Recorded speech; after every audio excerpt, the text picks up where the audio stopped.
Hey there, members of the Night Crew, and folks who just love horror. Welcome to the Night Crew podcast, where shadows breathe and monsters listen. This is the podcast where we get cozy with the creepy, the frightening, and the just plain undead. I'm your host, Brad Ricks. Before we get to today's interview, you know you want some of my updates. So, Night Crew 3 Hunting Ground is slated for a July release. If you haven't started the Night Crew series yet, jump over to Amazon or my website and get your copies of books 1 and 2 today. Are you excited as I am for book 3? Oh, I hope so. Also, I have a full manuscript request for my current project. Right now it's titled Dead Mountain. We'll see if it sticks like that. It's about a team on a rescue mission in the frozen tundra of Siberia. It's cold, it's brutal, and it tests the limits of human endurance in a very unforgiving environment. You're going to love it. I think it's one of my best works so far. Also, or lastly, if you're a fan of the Night Crew podcast and would like to order a t-shirt, they are available on my website. Hop over and order yourself one. All right, enough of the updates. On today's episode, I sat down with author Blaine Daigle, as both of us Southern boys donned hoodies to brave the winter cold. Blaine's a brilliant writer who delves deep into Southern Gothic with such works like Ashes of August Manor and A Dark Rue. We talk about what Southern Gothic is, not being afraid of using a trope or two, and his latest novel, Porcelain Lullaby. Into the virtual studio we go. So today I am thrilled to have Blaine Daigle with me. Blaine, how are you doing today? I'm very, very cold, but I'm good outside of that. For those of you who are listening, mainly also since I don't post really the video to these. So both Blaine and I, who both live in the South, are in hoodies and are freezing cold because it's, somehow the weather, decided to just be confused. So it's a cruel, cruel joke. I know, two Southern boys, and we're like, it's so cold down here. This is that moment where I'm always like, when I was a kid, I'd be like, man, I really want to live somewhere cold. And like a day happens like this, and in my life is like, no, you don't. No, I always say I don't mind visiting the cold. I don't want to live in it. I don't mind chilly. This is cold. There's a difference. Having to light the fireplace and everything. I have to run my water at night. That's that. Gotta drip the faucets and yeah. All right. So I know you had a book just recently come out. So its name is Porcelain Lullaby, which I actually finished it the other night and really good. Really enjoyed it. And we're going to get to talking about it.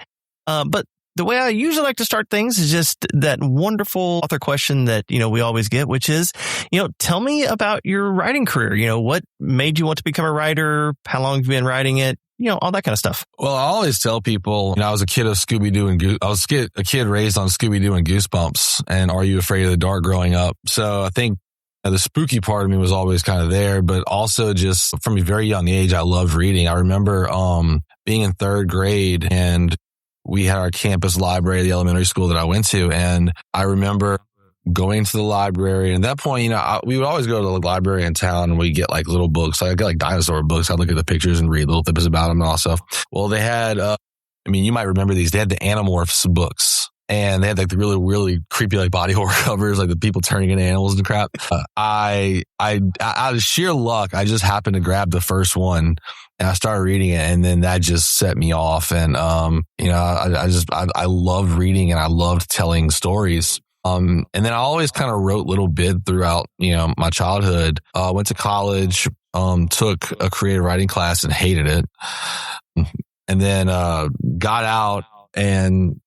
I stopped and started a lot over the years. And then in 2020, when COVID happened, I was like, well, dude, if you've ever had a chance to do it, now is the time to do it because you've got oogles of time. So I sat down and over the months while we were in lockdown, I wrote my debut novel, which was The Broken Places, and that released in March of 2023. And then now here we are, in 2026, and my Porcelain Lullaby is my 5th novel to be released. So that's pretty much been the journey, just starting from, a school library and then a pandemic just giving me the opportunity and the time to write some stuff down. And that's become a really fulfilling kind of career. Nice. Yeah. It's interesting the number of people I talk with that, COVID was kind of their kickoff. A lot of people had that same kind of, had free time, something I always wanted to do. And, it kind of end up being like that catalyst and that, allowing that opportunity to be able to pursue something like this. Well, I also think think about it, we get all these writing advice from you have like Stephen King's own writing, and you have, countless other things that will tell you, okay, do this and do this and do this. Well, one of the things that they'll tell you is it's a muscle. You have to use it. And prior to the lockdown, you hear things like you need to write roughly, 2,000 words a day.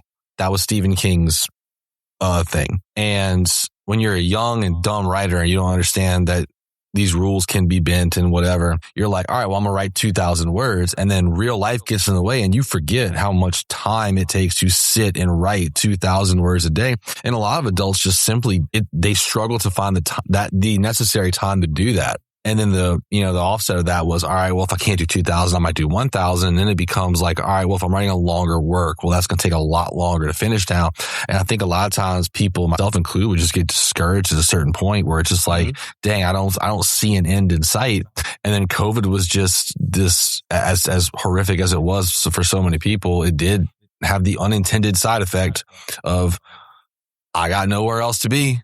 All of a sudden that time is right here. Yeah, definitely. You're talking about, everybody kind of has their, like how Stephen King was like, 2,000 words, or was it like 6 or 10 pages or something a day or something like that he tries to do. But yeah, everybody kind of has their own little process and their little way to do it. I was chatting on a panel, and I said, really, it doesn't matter necessarily the number of words as long as you're kind of making progress. I was like, what you don't want to do is, say, I'm going to write 1,000 words. And then tomorrow, if you're backspacing 950 words, then you didn't do much of anything.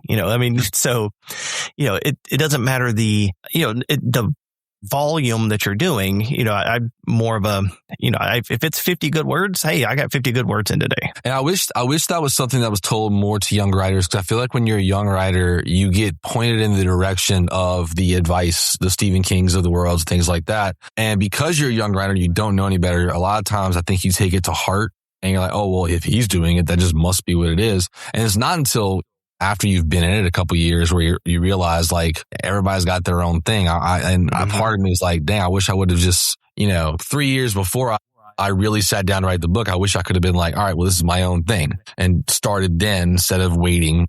But yeah, it is what it is. So, and we're kind of talking writing process. So what is kind of your writing process? Are you more of a pantser, a plotter, somewhere in the middle? Somewhere in the middle, I think is a good example, good answer. I think it depends on the book. I like to say what I mainly do is like, how when you look up a book on Wikipedia, they'll have like a plot summary and somebody will have like actually outlined the entire book. I typically will try to do a Wikipedia plot entry for all my books just to get like the basic things that I want down. And I'll say that usually I adhere to that till about the halfway point. And about the halfway point, the story just kind of starts telling itself, because that's when you kind of hit that writer's high. You just kind of ride to the end. But it does vary. I mean, Broken Places and A Dark Room, my second novel, were both done with that in mind. Both of them ending, when I figured out the ending, that's what clicked the whole story into place. For my third story, A Darkening in the Sea, because it was so intricate in its plot, I needed to plot that. That one was completely outlined. I plotted that like crazy. And then my fourth novel, Ashes of August Manor, I pantsed it completely. So I kind of swung the pendulum back. And then with Porcelain Lullaby, it came back to rest like kind of in that middle ground. So a little bit of both. And it's probably very heavily dependent on what book I'm actually writing. But even if I outline anything with the exception of, Endless Sea, it typically goes off on its own little journey at about the 45,000 word mark. And at that point, I'm just along for the ride. Yeah, I think it's, just the characters start having their own personalities, and really you're just kind of sitting back and listening and watching what they're doing versus, trying to be the god of the little universe and make them do things. Yeah, it becomes less creative and more like observational. Like you're almost just observing and you're recording the actions of what you're seeing. It's almost like you turn into an anthropologist. Right. Like that's the best way I can describe it. Yeah. All right. So, So I didn't mention this as I just said we're both Southern, but I know you grew up in Louisiana, still living in Louisiana, right? Yep. Yes. So how much of your influence comes from the culture and traditions there? A ton. I like to even joke. My first novel was a folk horror novel, and my second novel was Southern Gothic. And I remember someone it was like I think it might have been a Books and Brews, where a reader was like, "Well, what's the difference? What is Southern Gothic?" And I looked at her. I was like, "It's folk horror set in the South." That's what it is.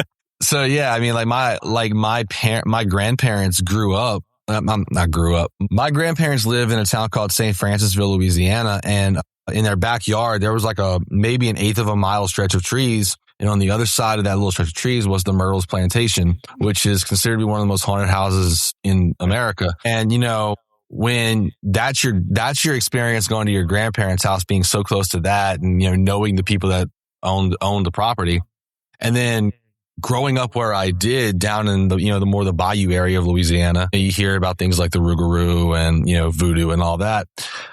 And I mean, the town that I grew up in was 40 minutes from New Orleans, just over the lake. So we were in New Orleans a lot. I mean, New Orleans is a city where you can't throw a rock and not hit a haunted house. Oh, right. So, I mean, it absolutely played a massive role. I think Louisiana folklore in general is fairly dark, and it kind of celebrates the creepy in a way that maybe some other places don't.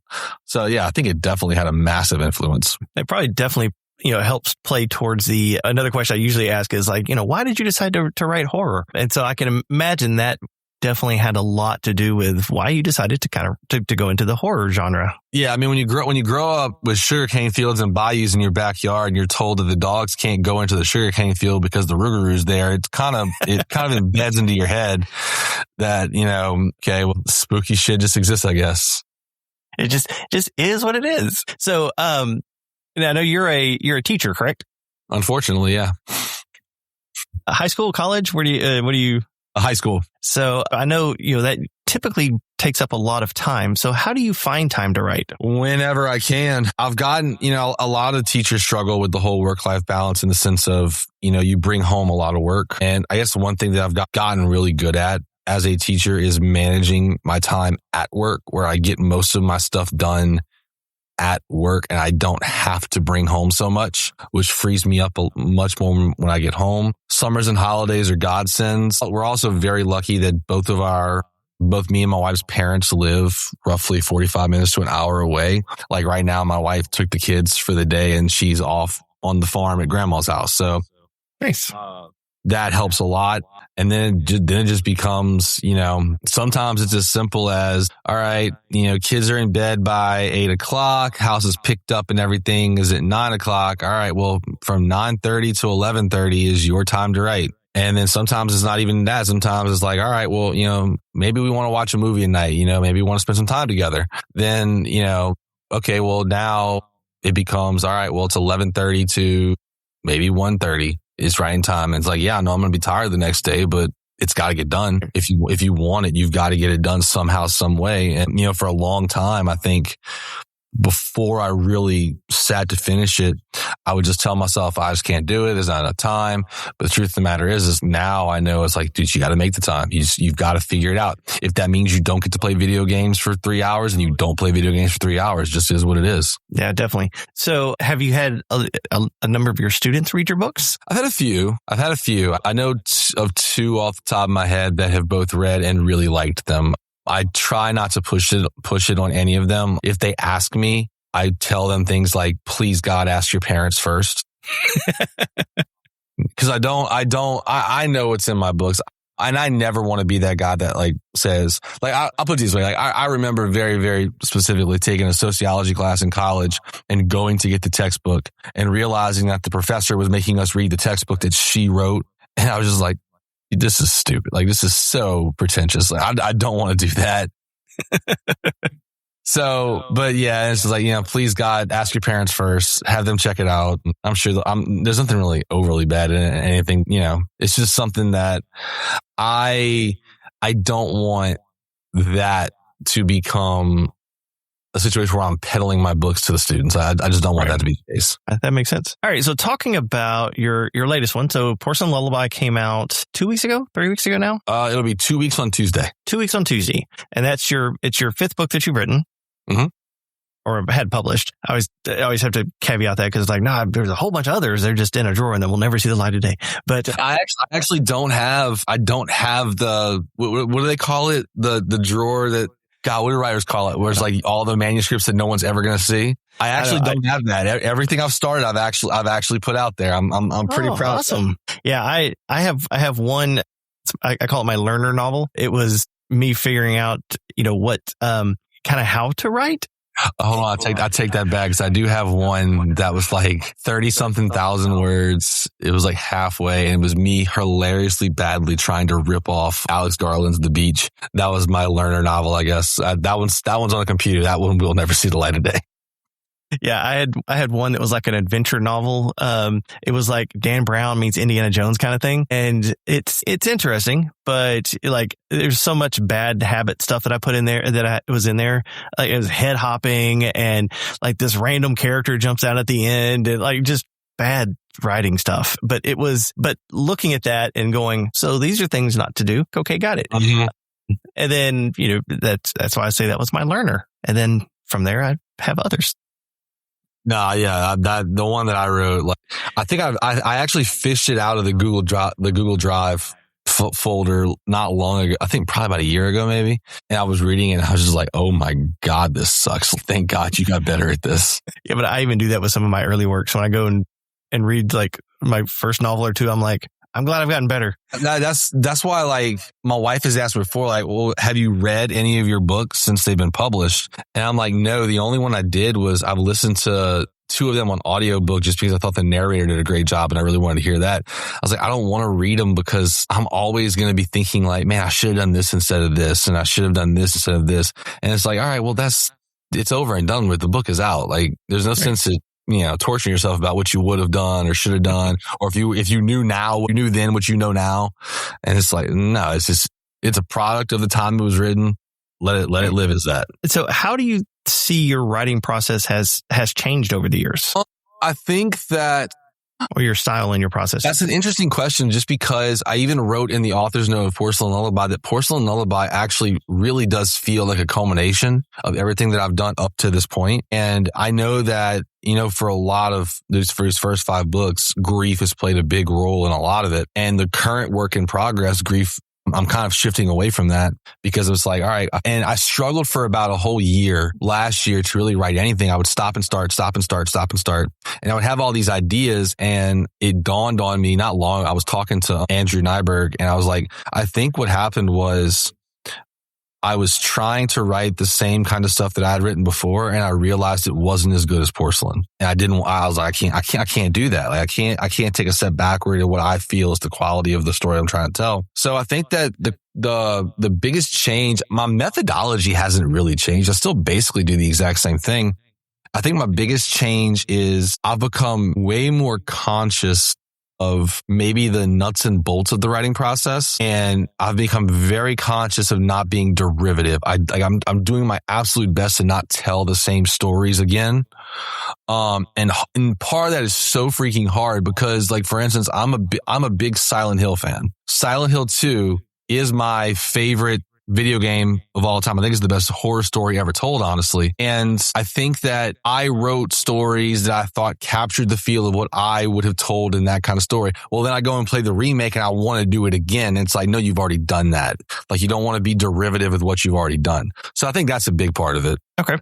So talking about, Porcelain Lullaby, and I do remember reading that at the end when you kind of talk about how it, from broken places all the way through, how everything's kind of built from one on top of the other. So talking about, Porcelain Lullaby, since that is your latest one out. So, and that's the one, of course we want everybody to go buy because it's your latest one out.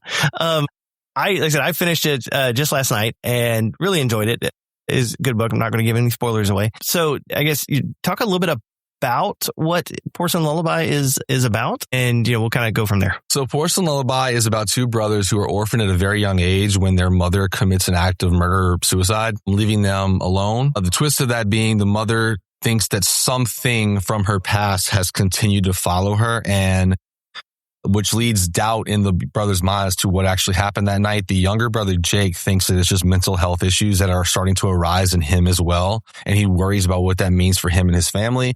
Whereas the older brother, Nate, he's much more along the lines of the supernatural. He believes that his mom was followed by something, that his mother could not have committed the atrocities that he witnessed that morning, or that night. Night even happened, morning was, yeah. And they're estranged and they haven't talked in a while, but they are brought back together when Jake starts having horrific nightmares about harming his family, which he begins to suspect is the mental health issues that his mother suffered rising up in him as well. Meanwhile, Nate receives a phone call from his long dead mother, and she is telling him that both he and Jake need to go to a place called Meadowland to save her. And Meadowland is an old abandoned orphanage that holds all the answers to every question that they have had throughout their lives. And yeah, like I said, it was a very interesting read. I love the dynamic between the two brothers and how, both of them, the one was like, with everything was kind of like mental health or it's not real. And the other, he stayed the night in haunted houses and, always kind of almost like searching for something being on the other side. Mm-hmm. Yeah. And that was a big part of it. When I decided the story was going to be about brothers, I knew that was the dynamic right away. That's what I wanted to create. And I wanted to create the dynamic as well that, the reason why Nate spends these nights in these haunted houses, goes on all these ghost hunters, isn't even to prove anything to himself. He already believes it. It's to prove it to Jake.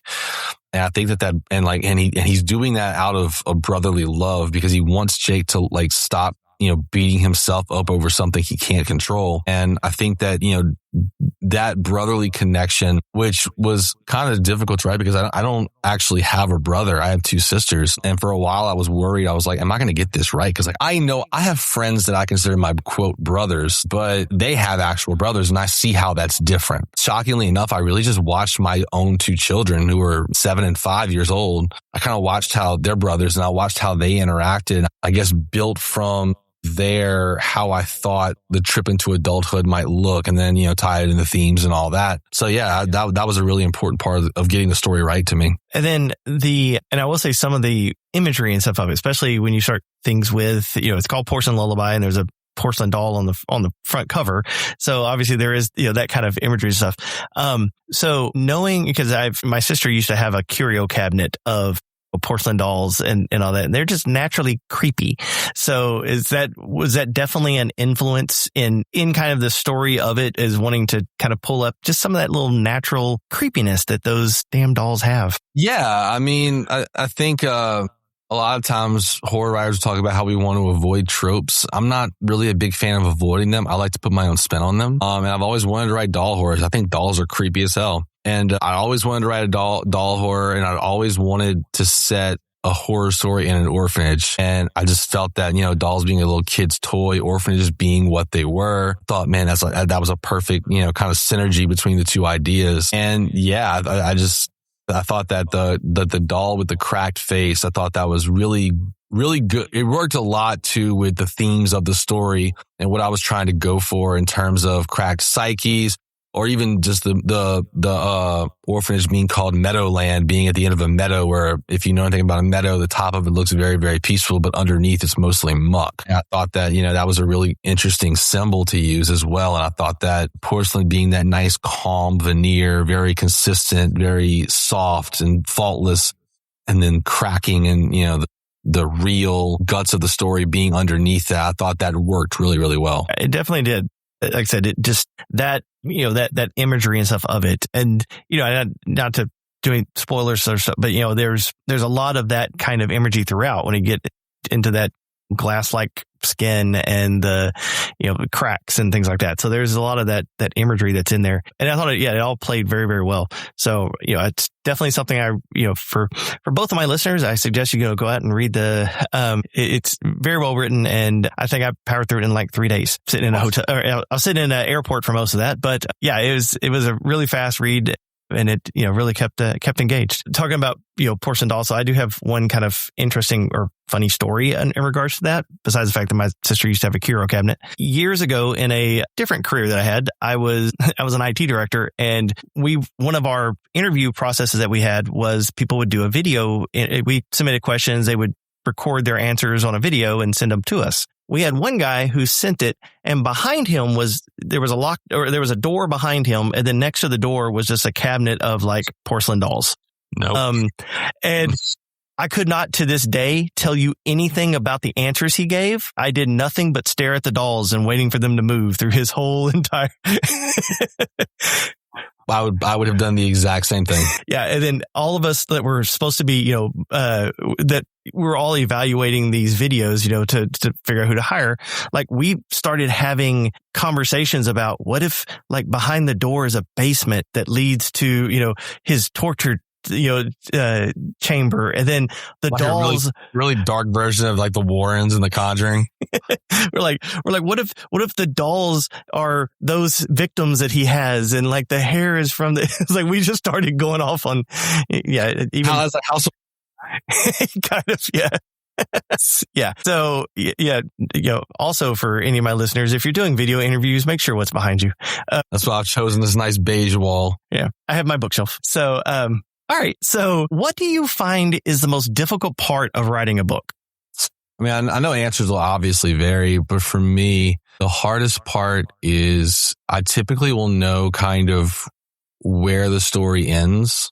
It's crossing to me, and every one of my books I've written has been between 75 and 81,000 words. Porcelain Lullaby is 81,000 words, is my longest one that I've written. And that's not particularly long. I think it's like 300 pages. But for me, it's the 50,000 word mark every time, because that's the moment where, for pacing purposes in my mind, like, I've got to start ramping up, but I have to ramp up and start answering questions at the same time. And a lot of times my writer's block that I will get will come at that point where I'm like, okay, crap, this has to make sense. I can't, like, for instance, like with Broken Places, that is the point where, I don't want to spoil this, but the characters go down into a certain place. That was that point. That was how I got through it.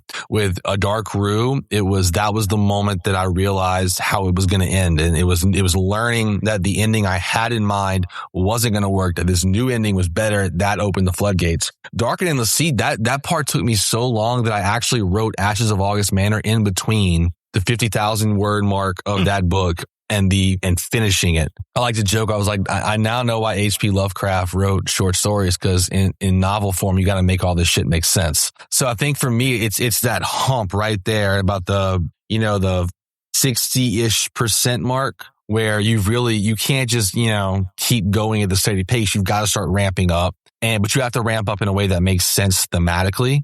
You have to ramp up in a way that makes sense to the ending that you're going toward. And, at that point, you're trying to remember all the things that you've mentioned in the first couple of, first 40,000 words of the story that you might need to bring back. So, Chekhov's gun yourself. Yeah. And definitely, I mean, being able to keep that kind of thematic pace that or that, how you're telling the story, you don't want it to just immediately almost like, at the 2/3 mark, suddenly we just shifted genres, and so you want to, I know, like when I did like the first Night Crew, I noticed, like, as I was getting towards the end, that, I mean, it's already kind of action horror, but it definitely was feeling more like it's like an action novel. And so there were times like I had to purposely, like, okay, I need to do stuff to make sure this still feels horror and not just everybody's grabbing their guns and we're in an action movie now kind of thing. Right. Yeah. I know the Ashes of August Manor.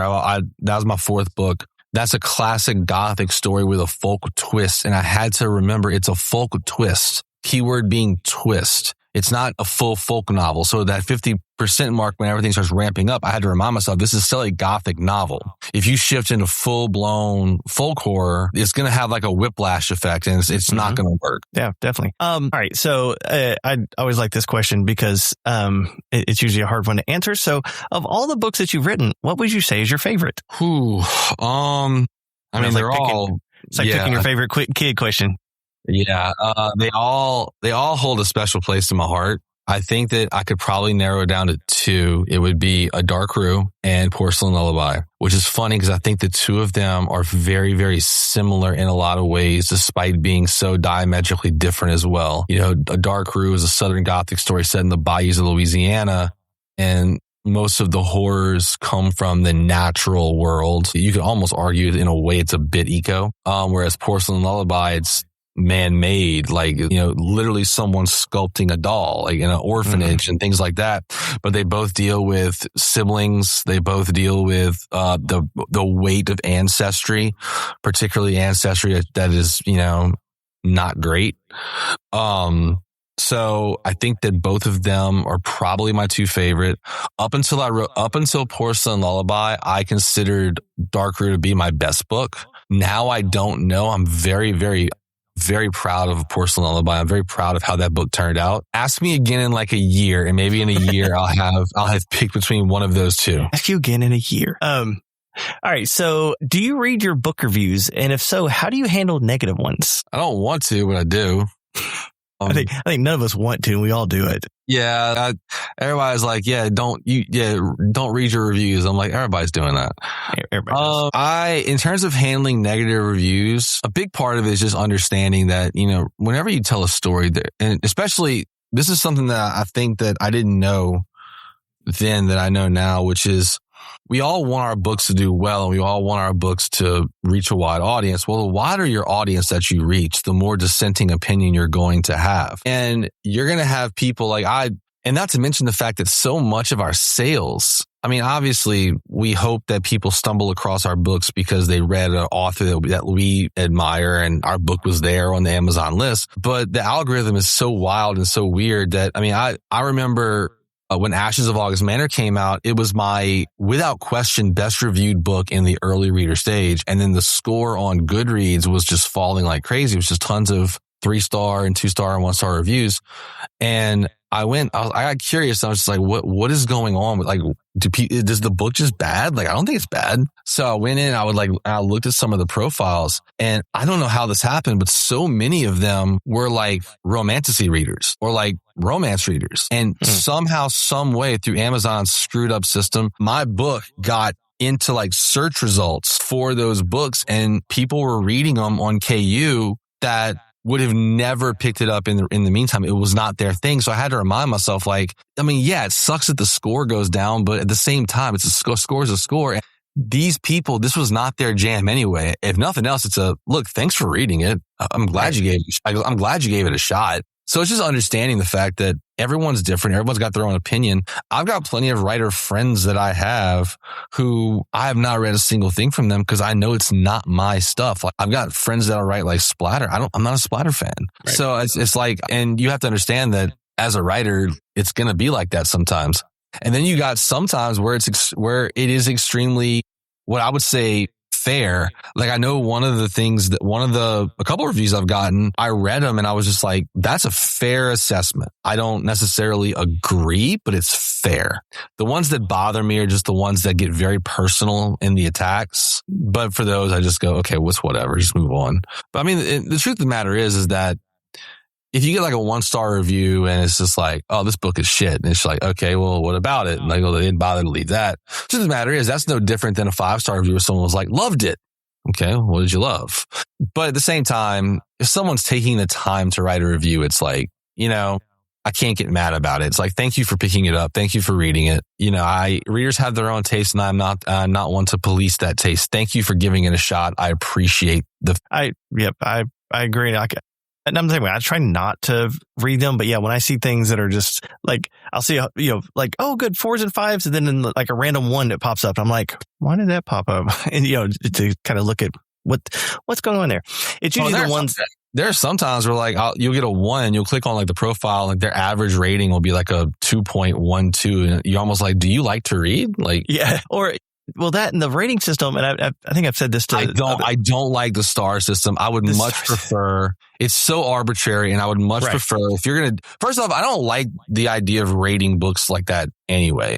I think that takes a lot of the joy out of it about just stumbling upon a great book because you're like, you're walking in with hype, and anytime you do that, whether it's good or bad hype. If I pick up a book that's got like a 2.8 on Goodreads, I'm going into expecting it to suck. And that's not fair to the book. It's not fair to anything because then it becomes a self-fulfilling prophecy, or what do they call it? Confirmation bias. Mm-hmm. Yep.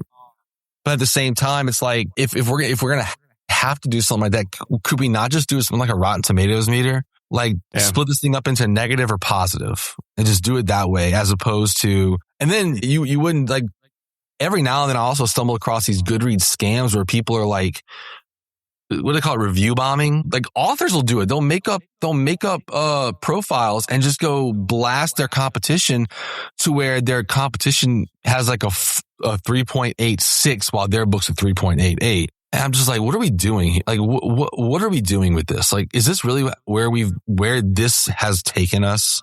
That we're so worried about a 0.02 thing that we're willing to literally take hours of our time just so that readers think our book is 0.02 better than our most recent and with me, part of me with that is I don't really see this as competition. I don't see this as a zero-sum game. I think it's a very, very damaging way of thinking. Well, the way I see it, everything's very complementary. Like, for instance, I mean, you have, Ashes of the August Banner, which is, that's actually the only one of yours I haven't read, actually.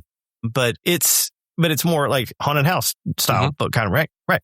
Well, if somebody read it and they enjoyed it, which means they're enjoying haunted houses, maybe they want to read Fear Not the Dead because it's also a haunted house book. And it's like, it's not like, oh, well, I've already read one, I'm not going to read another. No, I mean, that's a lot of times that's their jam then.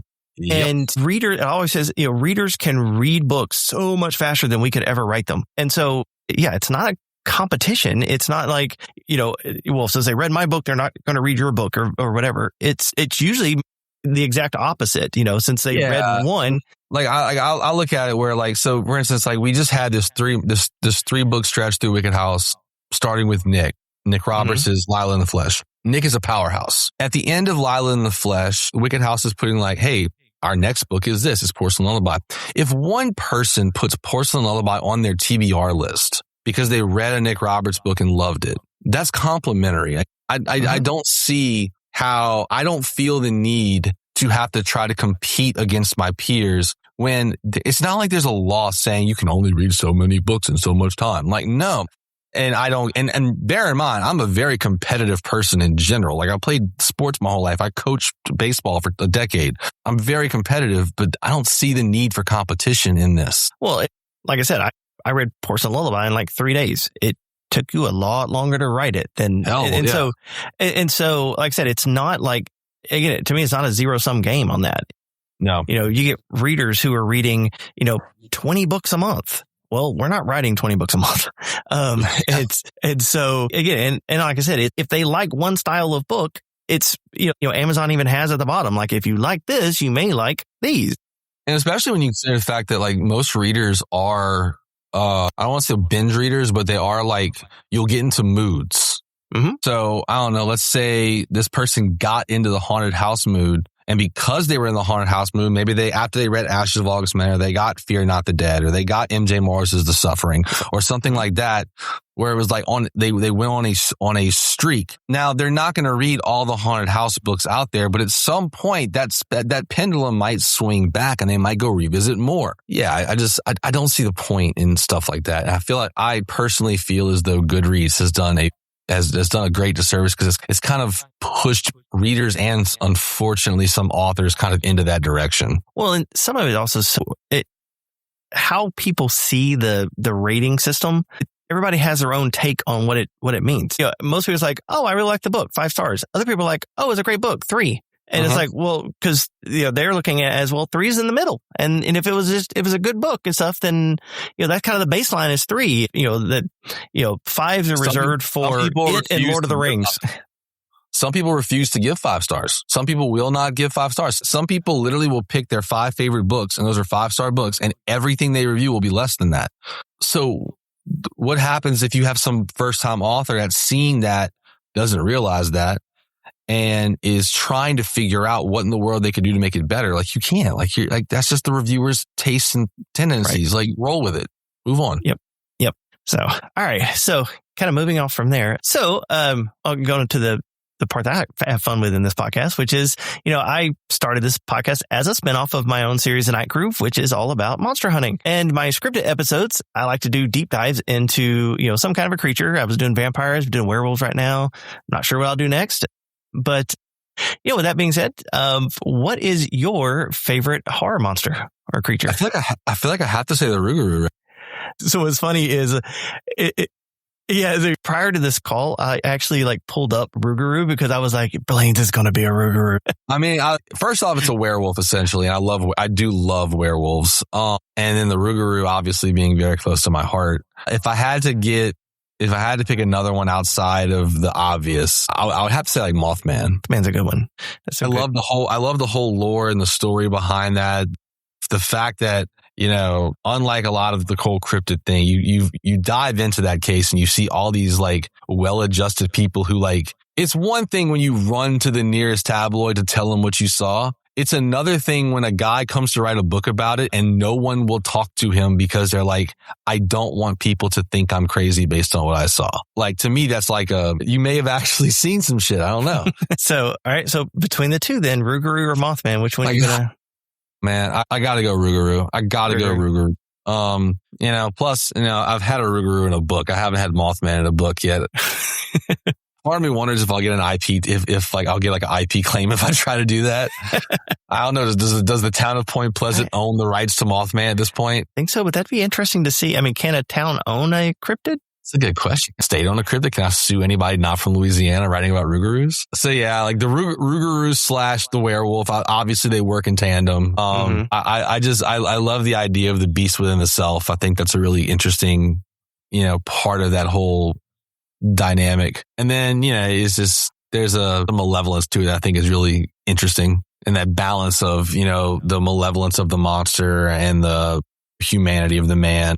Conflict between the two sides. It's very yin yang, very kind of ego, super ego, kind of psychology, I think, or more Carl Jung's ideas of psychology, I think more so than Freud's. But I think it's just really, really interesting. Well, it's been interesting in that. So I was saying, my scripted episodes, I did a deep dive into vampires, and I have a couple novels that are vampire books, and then I've switched up and I've been doing werewolf stuff lately and doing a lot of deep dive and studying into werewolf. There's a very interesting duality between the two because, in vampires, a lot of times we see, very much like an ultimate control that, they're in control of themselves and they know what they're doing. And it's, Dracula was just evil and he wanted to suck blood, and that's just, it's there was this power dynamic and control where werewolf is kind of the complete opposite. It's like a letting go. It's a release. It's that the beast within just coming out. And so the going from one to the other, as I've been doing this, studying stuff on the werewolf side, it's been very interesting seeing that kind of dynamic between the two of them. Yeah. And I guess in a lot of ways, that's why for so long you've seen the two kind of at odds, are presented as at odds.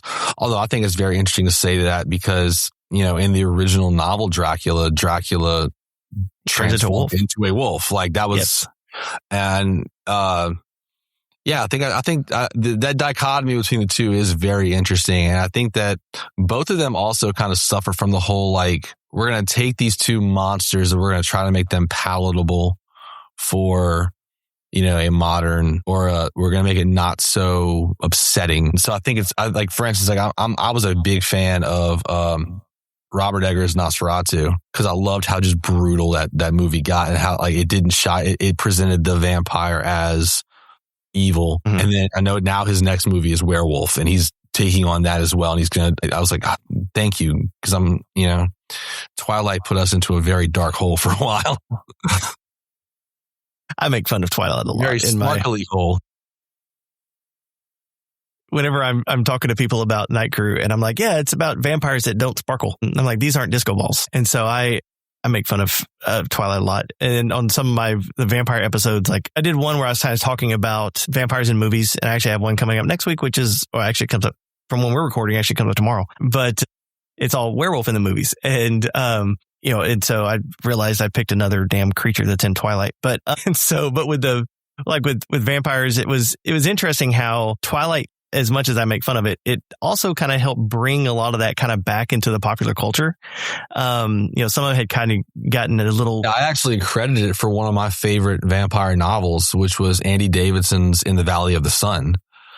I haven't read that one. Is set like in like West Texas, and it's like kind of Western nor Gothic, and it's about a vampire. And it came on the tail end of the Twilight craze. So I think Davidson released that book roughly 2016 or 17, and Twilight must ended. Probably the movies kind of came like 14, 15-ish, I think. Yeah, somewhere in there. I might be wrong there, but I don't know.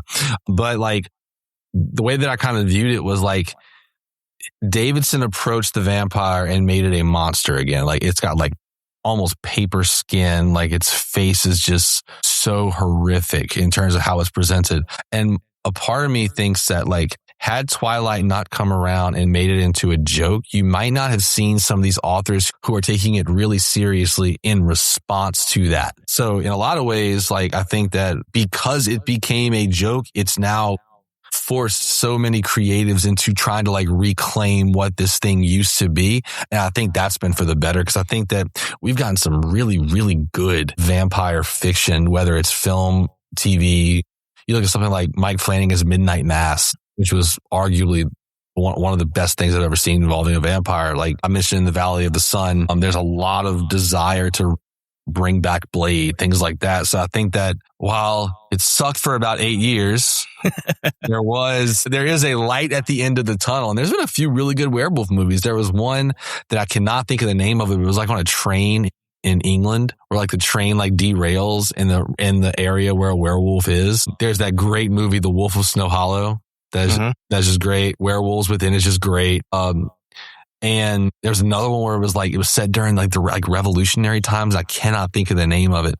But yeah, it's like, they made it a joke for a while. And because they made it a joke for a while, we now get these really awesome reclamation projects of the ideas. Yeah, I definitely agree. I think, there was definitely a kind of a slap back after Twilight on trying to, it's a good way of saying it, of kind of reclaiming those, some of those creatures. It's like, no, these are not, shirtless, love interests, and that these are supposed to be scary creatures. And yeah, like another one I missed was Let the Right One In. Oh yeah, that was another one I missed. Yeah, that was phenomenal. Both it and, shockingly enough, the American remake was really damn good too. I was pretty impressed by that. So yeah, and there's, if we're talking vampires, like when we talk about Sinners, that just has the most nominations of anything. Yep. So I think too that's because both vampires and werewolves can be used beyond just like their typical, okay, it's a wolf or it's a vampire thing. Like you talk about vampire, you can translate that to vampirism. This idea of sucking and draining the life out of something else, which is what Sinners did. The idea of, like it could be used metaphorically as just as well as it is physically. Yeah. So yeah, that's kind of similar in like Night Crew 2, in that in Night Crew 2, it's succubus actually in New Orleans. That's where I placed it, because there we go. It felt like I've always wanted to do a story in New Orleans, and so I did. But it's succubuses or succubi that are there, which are very vampiric type creatures, and they more suck a life force versus blood. They actually kind of, at one point they kind of laugh about that they're more evolved than vampires because they don't need to worry about blood. So on that. Yeah. All right. Well, so we kind of start wrapping stuff up here. So as a horror author, what scares you, and how does that inspire your writing? Loss of control. I'm a control freak. I know I am. In retrospect, so many of my books are about losing control, so much that typically I like to send my stuff. I'll have my beta readers, and then Andrew Nyberg will also read it. And he has been instrumental in reminding me, like, I know, like, he has to remind me to give my characters agency sometimes, because I'm so, like, the loss of control is so much of the primary fear that I have, that it's like, I'm so willing to take control away from them that it stymies the story. But yeah, just the loss of control, is sitting there and knowing something is going on and being completely powerless to stop it, whether it's happening to me or to somebody I know or whatever the case may be. Like, that is without question my biggest fear. Like, and that's why, I think in a lot of ways demonic possession stories freak me out. like I don't know. Like I distinctly remember, what was that movie? The Exorcism of Emily Rose, where at the end of the movie, they had like the actual, audio clips. And I was like, no, can't do it. I turn it off. I can't do it. I can't, cause I can't wrap my brain around that. It's too much. So outside of writing, what are your hobbies? Let's see. I read a lot, not as much as I would like to, but I try. I coached high school baseball for a decade or close to a decade. I stepped away and then I've gone back. I'm doing softball now. So I enjoy coaching. I enjoy sports. And then just my family time is very, very big for me. My kids are 7 and 5. They're growing up way too fast, and just trying to soak in every moment I can while they're still little because obviously as a parent, your responsibilities change over time. And I know that there's, hard times ahead in teenage years, things like that. I want to kind of try to soak in what's left of these years. So yeah, I'm a pretty simple guy. Gotcha. Now, so any lasting advice for aspiring authors? Get an editor. I've said this on my Facebook profile multiple times, and I'll say it again and again and again. Never assume that you should be editing your own stuff, because I'm telling you right now, you shouldn't. You have your own bias, and like, how do I best describe it? When someone tells you this doesn't make any sense, and you say, yes, it does. Of course it makes sense to you. You wrote it. You're not the audience, though. Your readership is the audience. They have to be able to understand what it is you're trying to say. And specifically an editor that doesn't just kiss up to you and tell you how great you are. You need an editor that's honest with you. And if it's brutally honest, it's brutally honest, but they're going to be the single best tool in your toolbox to making sure that whatever you write works. A good way of saying, like, I'd say is like, people think like, oh, I'm a good writer. Okay. That's like saying that just because I know a lot of languages, I'm smart. Like, no, it just means more people can understand the stupid stuff that you say. Like, just knowing the language doesn't make you smart. Knowing how to use the language and understanding like cultural dialects, things like that. That's the intelligent part. Writing is no different. Just because you can work a sentence and you can craft this paragraph that would make William Faulkner blush doesn't mean you know how to tell a story. And that's what the editor is there for. So I would say definitely the number one piece of advice I would say, get an editor, and get one that's not going to kiss up to you. Get one that's going to tell you the truth. And then a secondary piece of advice would be, if you start something, finish it. I can't begin to describe how euphoric it feels to actually finish it for the first time. And it's amazing what happens, because when it's a slog, that first book you write is going to be a slog. But when you finish it, it is incredible how easily everything starts to happen after that. Yeah, that's probably something I hear a lot is, as advice for authors is, don't stop. Yeah. Just keep it going. So, all right. So where can my listeners learn more about you? Where can they find your books? Or what do you have upcoming? That kind of stuff. So I'm currently working on novel number 6, about at the halfway point of that one. I'm also about just getting ready. I've written a collaboration book with William F. Gray. I'm working on the ending to that right now. Don't know when that's going to be out. I think we both have a lot that we need to really iron down with that one, because I think we both want it to be really, really good. But it is a collaboration work, so we need to. We don't want to rush it. But if you want to know more about me, my website, blainedaigle.com. You can find me on Instagram and Facebook.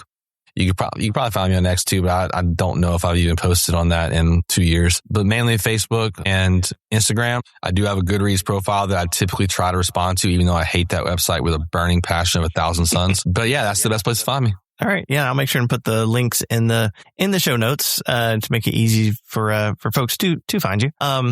Other than that, it's been great chatting with you. And learn about you and your writing and Porcelain Lullaby, which again, this should come out. It'll come out a week from today. So at that time, it'll be out for about 3 weeks. Yeah. So on the 20th. Yeah, and this will come out not a week from tomorrow, because we're recording this on a Sunday. So so definitely go pick yourself up a copy if you hadn't read it already. Get a copy. It's a really great read. Other than that, I appreciate you hanging out with me for a little while and chatting. Yeah, absolutely. It was great to catch up with you again. It's been a hot minute since we've talked. I know. I think Books and Brews. It'll be Books and Brews. Yeah. So, all right. Well, I'll go ahead and put a stop to this recording. And again, thanks for hanging out. Thanks for having me. And that's it for the Night Crew podcast and my conversation with Blaine Daigle. I have links to where you can find Blaine in the show notes. Follow him on all the socials and pick up his books. So, if you had a good time, make sure to follow the show, share it with a friend, leave a rating, hopefully 5 stars. If you want updates on my writing, you can follow me on Facebook or TikTok at Bradrick's Author. You can find copies of my novels wherever you like to buy books. But if you hop over to my website, bradricks.com, you can purchase signed copies of any of my novels and get yourself a Night Crew podcast t-shirt. I'm Brad Ricks, reminding you to stay out of graveyards after dark, question people who don't show up in mirrors, and keep staring at the creepy dolls. They might move if you look away. Until next time, keep your curtains drawn, your sense of humor sharp, and your blood inside your body. Thanks for listening.